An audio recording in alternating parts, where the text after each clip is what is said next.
channel. My name is Annet and I'm with. Hi guys, good to see you again. I'm Kaz. My channel Kaz Reacts on YouTube. What's good? What's poppin'? Okay. We would like to thank all of you who are subscribing, following us, and liking and commenting, giving us different topics that you need us to discuss on.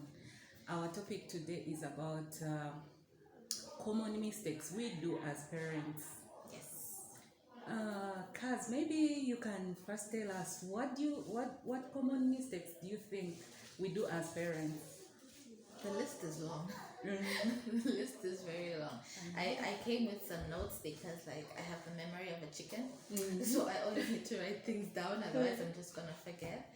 I feel like it's two categories. You know, I can only speak about what I do because I'm a single parent. Obviously this could be different from like a two-parent household. Yeah.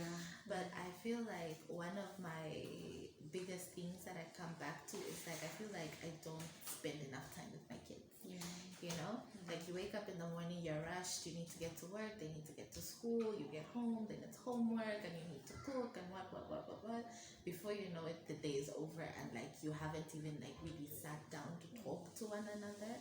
So I feel like that's a gap where I'm lacking. I feel like I don't give them as much attention because I'm always just doing 1001 things. Yeah, I know. Actually, in most cases, like you said, that it's different depending on the household. For example, for me, some parents, the common mistakes that they do that I've seen is if you grew up from a cruel family where your parents were very harsh on you, you also bring it to the children. 1000%. You bring it to the children and you don't show them love. So the children will be like always in a panic. When they see mom is back, dad is back, they'll be like, you find them Immediately they hesitate. They're like, yo, here we go again. You know, like they don't really have time. The parents don't really have time to sit with the children to see what their needs are, what do they need to be like, how am I supposed to groom my children?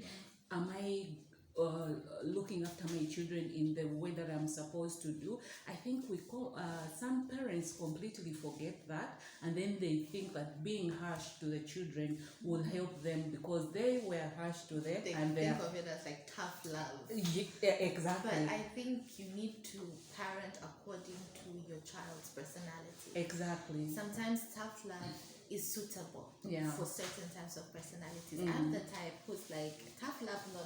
I'm going to have a mental breakdown. Exactly. And my dad was like that. So we were raised in a household where we didn't show affection to one another. So even now, I think I try to overcompensate with my kids. I tell them I love them 500 million times a day.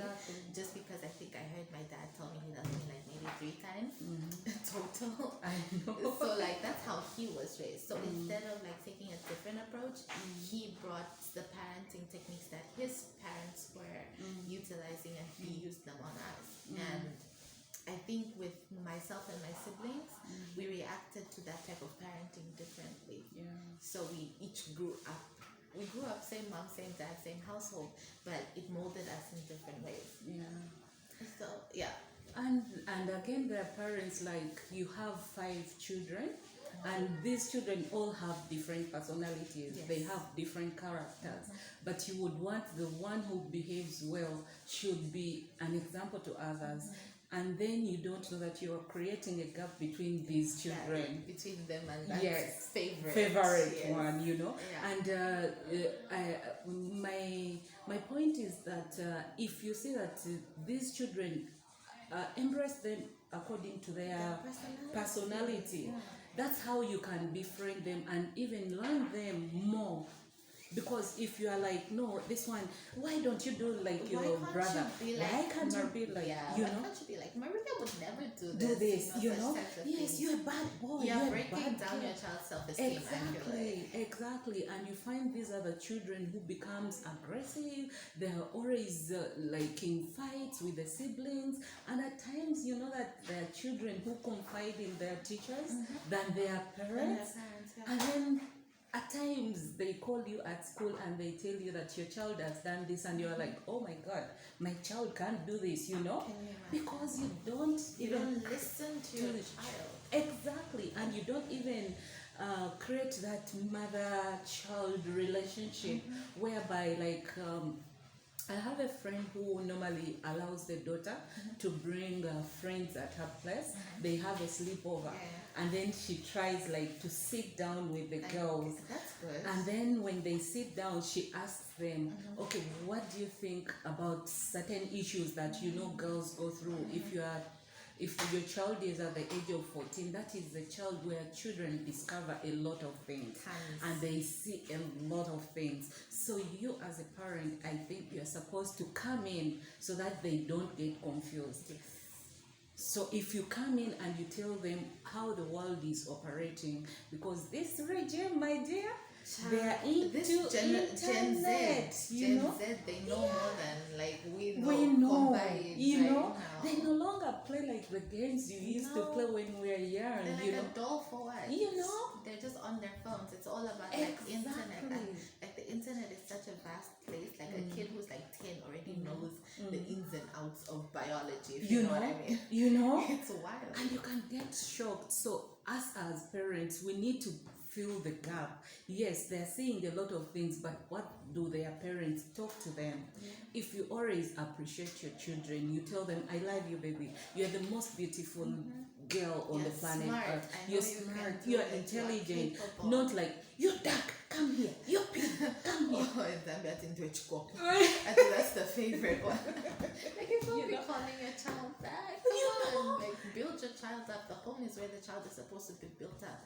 Because in the real world will tear you down. So at least your foundation should be strong enough for you to withstand. Because already in school you get bullied. But if you have a good foundation at home and with your parent or parents, it will help you withstand. Even in the workplace, don't we go through like backbiting and all this? It will help you withstand if you have like a firm foundation to begin with and like a sense of self-worth. Yeah, for sure. And then there are some parents who spoil their children with love. For example, maybe those who are in boarding schools, a child writes a list of things, all the luxurious things they don't even need at school, you know.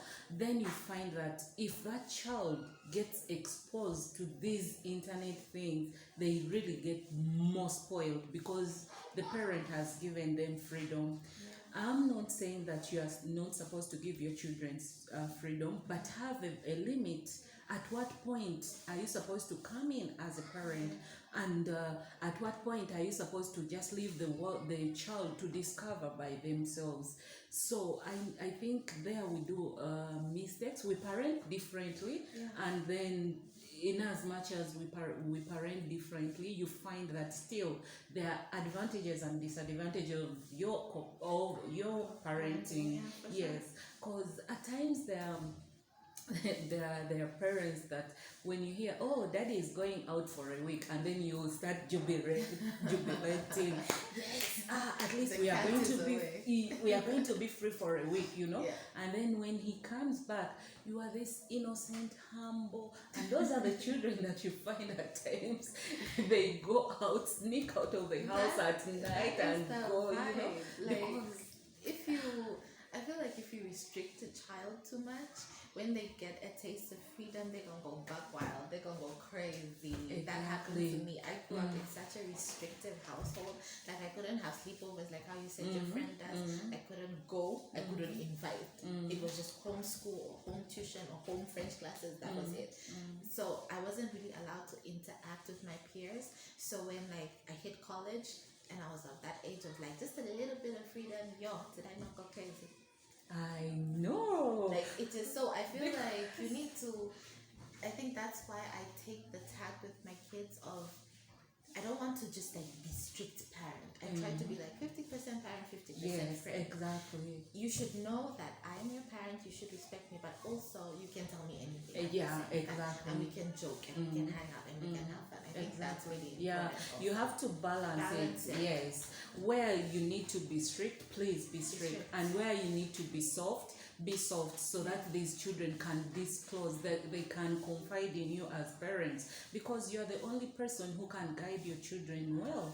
But if you don't, you deny them that chance, because at times we make ourselves too busy, and then we leave the children to the maids, that the maid does everything, and then the children think, at times there are children who even call their maids mommy. Can you know, imagine? so that your mother figure goes out of your child, and it goes to the maid, and then that child will be like, if the maid is not this good person who looks after them well, of course they will copy what the maid is doing. Those traits, Yes, or they'll learn it from their peers or from the people surrounding exactly them. And then now you don't even know who your child is because you didn't even raise your child. Like a long time ago, parents used, they would tell us things about, maybe, for the women, maybe about menstruation, or at times they would go through stories to tell you, like there's a saying which says that in my language, that if you sit on next to the fire, you'll get burnt. So that was blocking the children not to sit closer to the fire. Yes. So you grow up thinking that if I sit to the fire, I'm going to get burnt. Meaning, in actual sense, that when you get too close to men, you get pregnant. That's I discovered. I like these African parables. they sugarcoat them, but they sugarcoat them. But when you grow up, that's when you get the meaning. Context. You're like, oh, that's what I meant. They were talking about an actual fire. And at times I think we need to just balance everything. We need to be parents who are always there for our children, because we are the ones, in the first place, who bring them to the world. Whom do we want to look after them? If not you. In the end, it comes back to you. And also, like, if you're a single parent, you're doing like double duty. Sometimes it's triple, quadruple duty. Which also like brings me to one of the other items I had was like, I'm not going to say all, like some of the single parents that I've been around, they have a habit of speaking badly of the absentee parent to the child. Exactly. And I understand that you have your resentments, obviously, because like you're shouldering the burden on your own, and it's really hard. Like there's some days when I'm just like, for what? But like I don't think it's a good idea to speak ill of the other person, because I feel like if you speak ill of someone, it shows more of your character than it does of their character. And it's not healthy for your child to grow up with that picture. Children are smarter than we give them credit. Exactly. You know what I mean? It's true. Like I always, like, my children's fathers are not in their lives really. I've been raising them by myself, but whenever they would call, want to talk to them, I put them on the phone. They want pictures, I send. They want updates, I send. I never wanted to close that door, because then it was on them. It was their absenteeism was on them and not on me. So I could easily say, I left the door open, you're the one who didn't want to walk through the door. And the child sees that at the end of the day, because when they were smaller, their dads would call and be like, okay, hi. They don't even know who they're talking to, you know what I mean? I have to be like, oh, it's your dad, blah blah blah blah blah. But now it seems bad, and I feel bad for the guys, because the kids don't even want to talk to them. They'll be like, I don't know him. And it makes me feel sad, because I'm like, I grew up with, he wasn't the greatest emotional support person, who was my dad. But at least he was there, you know what I mean? So that's why I tried to make them a factor in the kids' lives. But we shouldn't go about bad-mouthing them. Let the children see for themselves. Just be there for your children, and they will see. They will grow up with that love that you gave them. And if at the end of the day they want to reach out and be like, hey daddy, what's poppin', then that'll be on them, and it won't be like, oh, mommy told me that daddy is this and You daddy know, is that. exactly. That's why you left us, etc. For sure. So like it'll come back to bite you in the butt. It's true. It's very true. And then there are also parents who fight in the presence of the children, and then the children keep this thing. When they go to school, they start doing what their parents because mommy and daddy fight are every doing time. it, yes, which is not very right. So, my dear parents, we need to be very careful on what we expose our children to, because they are going to copy exactly what we do as parents. You know, they think it's normal, so they're just going to take it as like this is how it is. Yeah.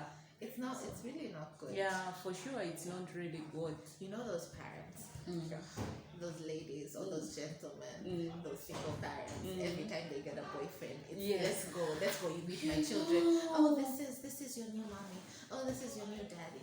6 months later, you've broken up. You meet another man. Oh, this is your new mommy. How many mommies and daddies are they going to have? I have an ask. How many mommies and daddies do you want your children? For sure, it is an ask. I need answers. I need rhyme reasons. I need a 3-page essay. In reasoning. Like we all go through relationships. Obviously, it's a part of life, and maybe we all think that situation. Yeah, where you think this one is the one.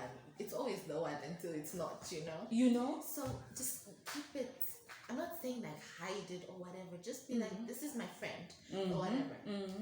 And also this issue of this is auntie who and this is uncle who. Don't familiarize your children with strangers that you know, auntie, you uncle. Not everyone. There are predators on this earth. Exactly. So I think just what I'm saying is protect your children. Protect them from the new mummies and the new daddies and the aunties and the uncles. Like safeguard your children. Yeah. I've had incidences actually whereby you bring in a new man. Every time you bring in a new man, then the new man comes on your children. It does happen. So I think if you're having relationship issues and you're a single parent, please, before you bring this person to your children, first be sure. Because there are some relationships that you can know that this is not going to work out. This is for fun. This is for fun, I'm not sure where this is going. Yeah. And it's okay to take that time to ascertain where it's going. You need to be sure for yourself and for your kids. Yeah, exactly. Because if you are very sure, call your children and tell them, mommy and daddy are no longer together, but there is someone who is in mommy's life. Be honest with them. Tell them than seeing different people, different colors, different faces popping up in the house. But where was that other daddy? It traumatizes them. For sure. And then they won't even take your relationship seriously because you've brought like 5 mummies and 5 daddies in like the and they will think months. that that's the trend. That's normal. It's normal, like and now that's I how should they can be go. dating like 7, 8 men in like 1 year. More girl, get it together. It's true. Yeah. So I think it's just really important that let's like recap, like to have balance in your parenting. Be a parent, but also be a listening. They say sometimes be a listening ear instead of an open mouth. Yes, exactly. We need to be listening ears, exactly, as parents, as our children grow up. Always listen to them. Not always you talking. You don't give them a chance to give you what they feel. Sometimes they can shock you. Some of the things they say, and you're like, my kids check me. They check me and like, girl, this ain't it. I had another friend, like, she used to shout at her children. Then one time she was like, as African parents, you'll be with a tropical, with a sandal. Yes, the slipper is there. And you're like, so now I don't know what the kid did. And then the kid just stood like this and said, Mommy, you're not beating me today. Can you imagine? Even the child now knows that everything I do, Mommy will beat me, It be like that. My kids go rat me out to my mom because my daughter has a habit of like, she's a tea drinker. Tea is like the thing that I weaned her off after she stopped breastfeeding, right? So like that's her go-to every time. It's just tea. And I'm not the type to make you tea 7, 8 times a day. Exactly. So most of the times I'll be like, go tell your grandma that me, I don't play these games. So my mom even tells me the other day that I was telling Maddie that she should come ask you to make her tea, and she tells me that my mommy doesn't play those games. Can you imagine? Like, why? So now she knows it's the granny who plays the games. She plays those games. I don't play those games. But it was just like one of those awkward moments. Like, she's only 5. And I was like, they absorb these things. A lot. Like, yeah. And they don't forget. I wish they did. And they don't know secrets. You know? They really don't know. They can't keep secrets, those people. They're like your little broke best friends who can't keep secrets. It's true. Okay. That's what we had for you. I hope you got like at least like 1 or 2 little nuggets of wisdom from this mess. You know. I think we all make mistakes and we grow into your parenting. Like I think most of us became parents, like you and I became parents at a very young age, and it's something that you just grow into. It's trial and error until you find that groove. No one is perfect, but you can only do the best you can. So Exactly. your kids are all you have. If you do the best that you can, they'll see that and they'll appreciate you. Exactly. And you know, like when we go through challenges, those are our learning points. For sure. Yeah, they're our turning points. So if you realize that you've been doing something wrong, it's time to sit down and reflect and make a strategy on how you're going to look after your children. Otherwise, you'll end up running mad like crazy. They'll be 21 and you'll be like, where did the time go? And you know, didn't do all the and things you that can't do anything. And it's too late. Yeah. So before it's too late, tackle it now. Yeah, exactly. Okay, thank you for watching. Subscribe, like, comment, do all those good things. Good things that you always do. Thank you for watching. Ciao.